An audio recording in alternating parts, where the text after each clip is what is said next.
Radio dramu smo izabrali zato što smo se odlučile za format koji će putem umjetnosti zvuka na najlakši mogući način dovesti do toga da se ljudi poistovijete sa onim čime čuju, odnosno da se poistovijete sa ženama migrantkinjama koji se svakodnevno suočavaju sa mnogobrojnim problemima. Mi smo se za ovaj projekat spremale više mjeseci. Prvo smo radile istraživanje i kada smo shvatile da ne možemo doći do velikog broja podataka, odlučile smo da kontaktiramo osoblje migrantskih centara i da od njih dobijemo neke od informacija. Čim smo se odlučili za format radio drame, kontaktirali smo glumce Akademije scenskih umjetnosti u Sarajevu, Dinu Mušanović i Benjamina Bajramovića koji su nam pomogli u realizaciji samog projekta.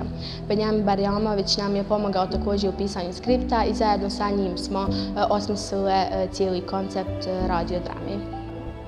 Ispunili smo naše ciljeve, odnosno prvenstveno nam je cilj bio da razbijemo brojne predrasude i stereotipe o migrantima u Bosni i Hercegovini, a također nam je jedan od ciljeva bio da edukujemo javnost o problemima sa kojima se žene migrantkinje svakodnevno suočavaju. Publika je imala zaista pozitivne reakcije, svi su bili oduševljeni time što je neko odlučio da se bavi ovom jako bitnom temom, jer su uglavnom u fokusu migranti muškarci, dok su žene zanemarene.